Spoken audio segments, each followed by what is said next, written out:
Ay mga friendship, konting tip lang po pag naguhugas tayo ng plato. Di ba pag may mga mamantika na mga kawali o kaya yung pinagluto kaldero na mamantika, imbis na, yung iba kasi diretso na siyang yuhugasan ng sponge.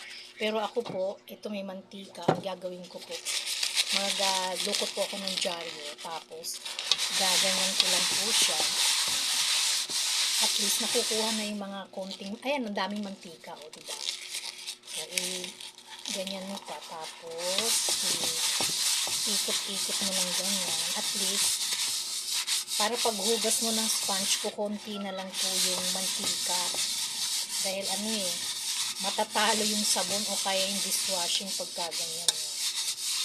So, diba, konti na lang. Tingnan mo, daming mantika, diba? Ulitin mo pa. So, makakatipid tayo ng dishwashing, pati ng tubig. Yan, konti na lang. Sa mga kaldero, kawali, yan po. Dami pa rin, no? Biruin mo kung ididiretso mo sa sponge, diba? Daming mantika. Konti na lang. Salamat sa panonood. Yung may mga alam na di okay. Bye.